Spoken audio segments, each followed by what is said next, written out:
नमस्कार। तो आप सभी का स्वागत है ओए क्रिकेट के एक और एपिसोड में। यहाँ हम ऑडियो में आपसे बात करते हैं क्रिकेट के स्टैट्स की, खबरों की और कुछ सुनी अनसुनी बातों की। तो आज आखिरी मैच है इस सीरीज का, India versus south Africa T20 series 2024। और ये मैच रिकॉर्ड धारी मैच था। इतने सारे इसमें रिकॉर्ड बने हैं कि मुझे लगता है ये एपिसोड काफ़ी लंबा हो सकता है। तो इस हिसाब से ही आप इसे एंजॉय कीजिएगा, सुनिएगा, है ना, या फिर सेव करके रख लीजिए, जब फुर्सत मिले तब सुनिएगा। तो सबसे पहला स्टैट ये कहता है कि संजू सैमसन पहले ऐसे खिलाड़ी बन गए हैं जिन्होंने एक कैलेंडर ईयर में 3 सेंचुरी मार दी है। 3 सेंचुरी, ये कभी भी नहीं हुआ है और तिलक वर्मा इनके साथ जुड़ गए हैं। अगर मैं पिछली 5 इनिंग का जिक्र करूं संजू सैमसन की, तो वो थी 111, 107, 2 अंडे और 109 नॉट आउट। ये स्टैट मैं पिछले मैच में भी बता चुका हूं, रिपीट कर रहा हूं। 5वें खिलाड़ी बन गए हैं तिलक वर्मा जिन्होंने लगातार 2 सेंचुरी T20 में मारी हैं। और गुस्तावो फ्रांस के हैं, रॉली रॉसो साउथ अफ्रीका के हैं, फिलिप सॉल्ट इंग्लैंड के हैं एंड संजू सैमसन इंडिया के हैं। ये इससे पहले कर चुके हैं और एक ही टीम के खिलाफ 2 शतक मारने का काम जो है वो ये दूसरे खिलाड़ी हैं तिलक वर्मा। इनसे पहले हैं फिलिप सॉल्ट जिन्होंने जो है वेस्ट इंडीज़ के खिलाफ वेस्ट इंडीज़ में ये काम किया था। अब तो वो 2 भी नहीं है, वो 3 हो चुका है। वो पिछली सीरीज में 2 था और इस सीरीज में भी उन्होंने 1 लगा ही दिया था। ये तीसरा मौका है जब एक ही T20 में एक ही टीम के 2 खिलाड़ियों ने सेंचुरी मारी हो। यस, तीसरा मौका, लेकिन फुल नेशन में ये पहला है जो तिलक और संजू ने किया है। इससे पहले जो 2 किए हैं भैया नाम तो नहीं याद होने वाले, है ना, क्योंकि एक है चेक रिपब्लिक वर्सेस बल्गारिया, ये 2022 में मैच हुआ था, और एक हुआ था जापान वर्सेस चाइना 2024 में। मैं आपको छोटा थोड़ा अगर बताऊं तो एक का नाम फ्लेमिंग है जो जापान से थे और एक का नाम स्टेन है जो चेक रिपब्लिक से थे। तो ये 2 नाम याद हुए हैं, 2 नहीं याद हुए हैं, ठीक है। ये T20 के इतिहास में 5वां सबसे बड़ा स्कोर है 281 पर 3, लेकिन फुल नेशन के खिलाफ ये दूसरा हाईएस्ट है, क्योंकि इससे पहले इससे ऊपर है वो इंडिया ने बांग्लादेश में पिछले महीने हैदराबाद में किया था। एंड ये साउथ अफ्रीका में भी ये बेटर स्कोर है। इससे पहले जो स्कोर था वो 271 पर 3 था जब टाइटंस ने नाइट्स के खिलाफ 2022 में पोचेस्ट्रूफ में ये काम किया था। तो यानी कि वो साउथ अफ्रीका की T20 लीग थी और वो थी जो ऐसे T20 लीग नहीं जो इससे पहले खेली जाती थी जब टाइटंस और नाइट्स वगैरह खेला करते थे। तो जो मैंने 287 बोला वो 287 नहीं बल्कि 297 पर 6 है। मैं आपको पूरे स्कोर बता देता हूँ। टॉप 5 जान लीजिए, नीचे से जान लीजिए। और ये मेरे ख्याल से फुल नेशंस के खिलाफ है, ये जो मैं 5 आपको बताने जा रहा हूँ, है ना। तो 6 सितंबर 2016 पल्ली के लिए श्रीलंका के खिलाफ ऑस्ट्रेलिया ने बनाए थे 263 पर 3। इसके बाद ये हुआ था 19 दिसंबर 2023 में मैच तिरुबा में, और यहाँ बनाए थे वेस्ट इंडीज के खिलाफ इंग्लैंड ने 267 पर 3। इसके बाद ये था 23 फरवरी 2019 को देहरादून में मैच आयरलैंड के खिलाफ अफगानिस्तान ने बनाए थे 278 पर 3। अब 15 नवंबर 2024 को बनाया है इंडिया ने साउथ अफ्रीका के खिलाफ, ग्राउंड में भूल रहा हूँ, मेरे ख्याल से सेंचुरियन है कि नहीं मैं कंफर्म कर देता हूँ, लेकिन स्कोर है आपका 283 पर 1, सॉरी, हाँ 283 पर 1। और सबसे ऊपर जो हैदराबाद में बना था 12 अक्टूबर 24 को बांग्लादेश के खिलाफ, वो था 297 पर 6। तो वो था जोहानिसबर्ग। और अब ये जो 210 नॉट आउट की जो पार्टनरशिप है ये इंडिया के लिए किसी भी विकेट पर हाईएस्ट है, साउथ अफ्रीका के खिलाफ भी किसी विकेट के लिए हाईएस्ट है, और किसी भी विकेट के लिए किसी भी टीम में नंबर 2 या नंबर 2 से नीचे हाईएस्ट है। और इनकी जो पार्टनरशिप का रन रेट था वो 14.82 था, जो कि सेकंड है, क्योंकि 150 रन की अगर पार्टनरशिप की बात की जाए फुल नेशन के खिलाफ तो संजू सैमसन और सूर्य कुमार यादव की इससे बेटर है, वो है 15.03 या 04 है। बस ये दोनों 3 या 4 मतलब 15 मान लीजिए, मतलब 14 से ज़्यादा है। और ये उन्होंने लास्ट मंथ बांग्लादेश के खिलाफ हैदराबाद में की थी। अब थोड़ा पार्टनरशिप को भी डिटेल में बता देते हैं, नीचे से शुरू कर रहा हूं। 22 सितंबर 2022 को कराची में इंग्लैंड के खिलाफ पाकिस्तान की तरफ से पहले विकेट के लिए बाबर आजम और मोहम्मद रिजवान ने बनाई थी 203 रन की नॉट आउट पारी। नंबर 2 पर अब नया आ चुका है 15 नवंबर 2024 जोहानिसबर्ग साउथ अफ्रीका के खिलाफ इंडिया के संजू सैमसन और तिलक वर्मा 210 नॉट आउट, और ये दूसरे विकेट के लिए। तीसरे नंबर पर जो आ रही है वो है 3 जुलाई 2018 को हरारे में जिम्बाब्वे के खिलाफ 223 रनों की, और ये पहले विकेट की पार्टनरशिप है, और ये हुई थी एरन फिंच और डियाशी शॉर्ट के बीच।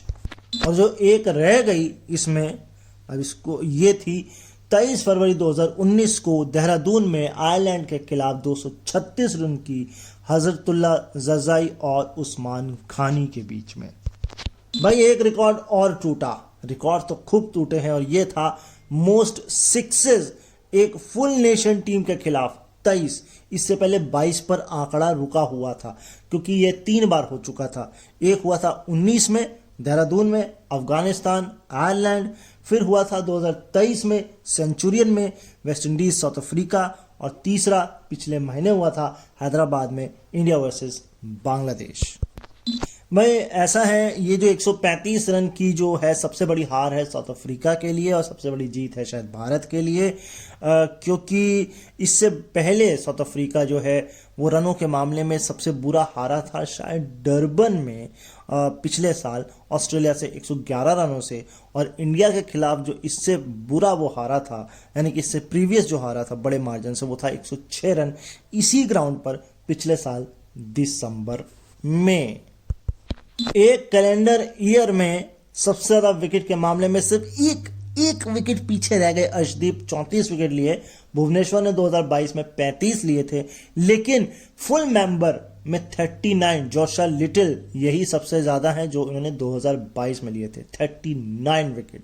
यस, 12 विकेट जो वरुण चक्रवर्ती ने लिए हैं वो बायलैटरल सीरीज में 4 या 4 से कम में सबसे ज्यादा है किसी भी टीम का।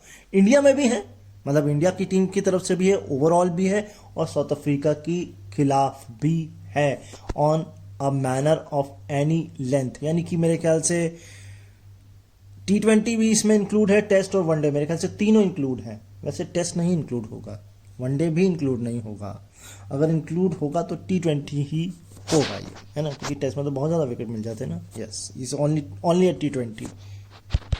एक करेक्शन कर दूं, 34 नहीं अर्शदीप 36 विकेट हैं, और 37 थे भुवनेश्वर के 2022 में, और 39 थे जोशुआ लिटिल के 2022 में।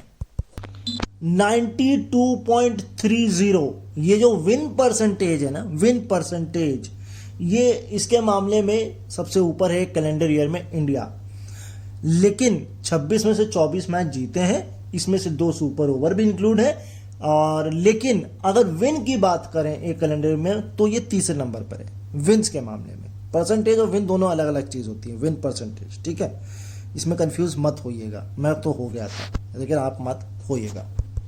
अच्छा, 106 की मैंने बता दी, 111 की मैंने बता दी, 135 की मैंने बता दी, लेकिन एक बीच में छूट गई जो मुझे नजर आ गई, और वो है 2020 में जोबर्ग्स में ऑस्ट्रेलिया के खिलाफ 107 रन से, यहां पर भी वो हारे हैं, ठीक है। तो 106, 107, 111, 135, इसमें कोई मैथ है, रीजनिंग है तो लगा लीजिए, नहीं तो कोई बात नहीं।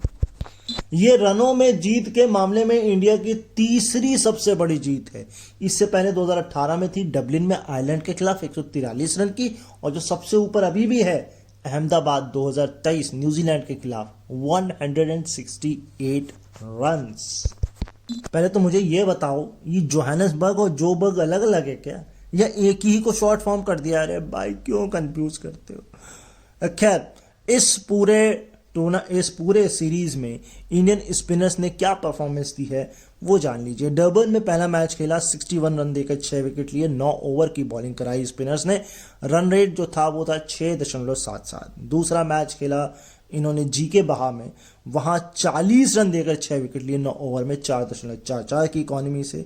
तीसरा मैच बहुत एक्सपेंसिव रहा सेंचुरियन में, 116 रन देकर 3 विकेट, और ये रन भी आप देख लीजिए एक तरह से डबल है और विकेट भी आते हैं। ओवर भी 12 है और रन रेट है 9.66 का। आखिरी मैच जो कि जो बर्ग कह रहे हैं, 76 रन पर 5 विकेट और 9 ओवर और 8.44 की इकॉनमी या रन रेट। जो मैंने पढ़ा और जो मैं समझ पा रहा हूं, ये इंडिया की साउथ अफ्रीका पर जीत के मामले में सबसे बड़ी अब मार्जिन हो गया है, 31 में 18। इससे पहले ऑस्ट्रेलिया था 25 में 17 और अब इंडिया हो गया है 31 में 18 साउथ अफ्रीका के खिलाफ केवल। इस मैच में जैसे ही 11 विकेट लिए वरुण ने, उन्होंने एक रिकॉर्ड तोड़ा साउथ अफ्रीका के खिलाफ। उन्होंने नहीं, मतलब ओवरऑल कहानी साउथ अफ्रीका के खिलाफ किसी टीम के प्लेयर का रिकॉर्ड। इससे पहले जो था वो 10 विकेट था ड्वेन ब्रावो का वेस्टइंडीज में 2021 में 5 मैचेस की वो सीरीज थी, और ये अब 11 हो चुका था। खैर वो तो 12 हो चुका है, लेकिन अगर पिछली बार मैंने आपको डेविड मिलर और हार्दिक पांड्या का बताया था, तो आज सुन लीजिए David Miller versus Varun Chakravarthy. 5 inning 30 ball 49 run और 3 बार, यानी कि 5 में से 3 बार 80%, यानी कि वरुण को नहीं खेल पाते हैं मिलर। यहां पर वरुण के आगे किलर हो जाते हैं, किलर द मिलर। माकरम का बल्ला बिल्कुल शांत है। अगर T20 इंटरनेशनल की बात करें तो पिछले 28 इनिंग से उनकी 50 नहीं आई है, और जिसमें से 26 इनिंग तो एज ए कैप्टन है। लास्ट जो आई थी वो पर्थ में आई थी इंडिया के खिलाफ 2022 में T20 वर्ल्ड कप में। बहुत लंबा समय हो गया सर, कर लो भाई। वैसे भी आज से टेस्ट सीरीज शुरू हो रही है साउथ अफ्रीका श्रीलंका, और ये डिसाइड करेगी कि क्या श्रीलंका दूसरी टीम होगी या साउथ अफ्रीका होगी वर्ल्ड टेस्ट चैंपियनशिप के लिए। वैसे तो अभी फाइनल नहीं होगा, फाइनल तो मेरे ख्याल से मार्च तक जाकर पता लगेगा हमको, क्योंकि सीरीज श्रीलंका और ऑस्ट्रेलिया की भी होनी है, इंडिया ऑस्ट्रेलिया भी चल रही है। इसके अलावा साउथ अफ्रीका को कहीं और भी खेलना है, मेरे ख्याल से पाकिस्तान जाके खेलना है या वेस्ट इंडीज, नहीं हाँ पाकिस्तान जाके शायद खेलना है। वेस्ट इंडीज तो शायद हो चुका है, शायद हाँ ये तो हो चुका है। Yes yes yes yes. South Africa के खिलाफ ये जो स्कोर बना है, ये पास किसको किया? पास 258 पर 3, और ये था वेस्ट इंडीज का सेंचुरियन में 2023 में। तुम्हें एक बात बताओ, ये तो तुमने बता दिया, तो 271 ये फिर बीच में कहां से आ गया? ये तो ऐसा हुआ ना कि साउथ अफ्रीका की धरती में बना है, और ये कंफ्यूज मत होइएगा किसने बनाया है साउथ अफ्रीका के खिलाफ और साउथ अफ्रीका में, दोनों में अंतर है। वैसे देखा जाए तो है तो ये एक ही चीज, लेकिन वो डोमेस्टिक का एक हाईएस्ट है और ये इंटरनेशनल T20 की बात हो रही है।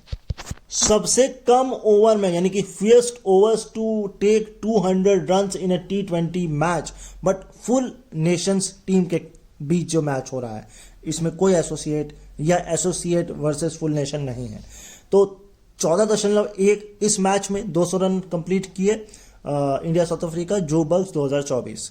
13.6 ये हैदराबाद 2024, इंडिया बांग्लादेश, यानी कि पिछले महीने, यानी कि पिछले बार जो हुआ था। और उससे पहले Centurion 2023 south Africa West Indies 13.5, yes 13.5, 13.6 और 14.1, तीनों में एक ही एक गेंद का अंतर है। हाँ तो भाई पहले 10 ओवर में T20 में इंडिया के हाईएस्ट स्कोर क्या क्या है? तो सबसे नीचे है इंदौर 2017 श्रीलंका के खिलाफ 117 पे कोई नहीं। अब जोबर्ग 2024 इंडिया साउथ अफ्रीका 129 पर 1, और नंबर 1 लास्ट मंथ जो कि हुआ था इंडिया वर्सेस बांग्लादेश हैदराबाद 2024 152 पर 1, 10 ओवर में 152। दादा रे दादा। अगर पावर प्ले के स्कोर की बात करें इंडिया वर्सेस साउथ अफ्रीका के बीच, तो 73 पर 1 ये सेकंड हाईएस्ट है। इससे पहले जो प्रीवियस हाईएस्ट था, मतलब जो अभी भी नंबर 1 है, ये सेकंड है। जो इससे पहले है, जो अभी भी ऊपर है, वो है 2018 सेम ग्राउंड, और ये था 78 पर 2।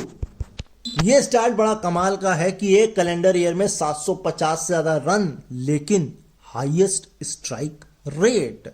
सो नीचे से शुरू कर रहा हूं। 2024 फिन एलन 177.1 की स्ट्राइक रेट, यही सेम स्ट्राइक रेट थी, लेकिन साल 2017 था। लूक रॉन्ची थे न्यूजीलैंड के। इसके बाद जो है ट्रेविस हेड है 2024 में 182.1, और इस साल बदल गया है, खिलाड़ी बदल गया है, स्ट्राइक रेट वही है। यह है 2019 आंद्रे रसल, और इसके ऊपर खिलाड़ी सेम है, स्ट्राइक रेट बदल गई है, साल बदल गया है। 2024 185.3, और नंबर 1 अभिषेक शर्मा 2024 193.4 की स्ट्राइक रेट। और अगर इंडिया में बात करें तो इससे नीचे जो है प्रीवियस वो सूर्य कुमार की है 2022 में 176 की स्ट्राइक रेट। भाई 3 टॉस तो जीते, लेकिन मैच नहीं जीत पाए। साउथ अफ्रीका का जो बैड रन है, वो वर्ल्ड कप से जो शुरू हुआ वो अभी तक चला ही आ रहा है। वेस्ट इंडीज से हार गए, वाइट वॉश हो गया, आयरलैंड से ड्रॉ खेला, ये सीरीज भी हार गए। तो कहीं ना कहीं उनको उन्हें अवलोकन करने की जरूरत है, आत्ममंथन करने की जरूरत है कि गलती कहाँ हो रही है। बैटिंग ठीक ठाक, बैटिंग में ज़्यादा उनकी प्रॉब्लमेटिक है बॉलिंग से ज़्यादा। अब मगर आखिरी मैच में तो देखकर ऐसा लगता है ना बैटिंग है ना बॉलिंग है, कुछ नहीं है, धागे खुले हुए हैं। खैर यहाँ पर मेरी जुबान अब सिल जाएगी, क्योंकि मेरे जाने का वक्त हो चुका है। मुझे लगा था बहुत बड़ा एपिसोड होगा, मगर बहुत ज़्यादा तो नहीं हुआ। तो कल फिर मिलते हैं आपसे, तब तक अपना ख्याल रखिए, मुझे अपने दिलों में याद रखिए। नए हैं तो चैनल सब्सक्राइब कर लीजिए, लाइक कमेंट शेयर कर दीजिए, क्योंकि बीइंग अ विजुअल इम्पेयर्ड हमारे बहुत सारे चैलेंज होते हैं, इसी वजह से ये ऑडियो में आता है, थंबनेल के साथ आता है। हमारी एक प्यारी सी थंबनेल डिज़ाइनर हैं जो ये थंबनेल डिज़ाइन करती हैं, अपने ऑफिस टाइम में से स्पेयर टाइम निकाल के हमारे लिए काम वो करती हैं। तो प्यार दीजिए अपना, और मैं मिलता हूँ आपको कल। तब तक के लिए नमस्कार।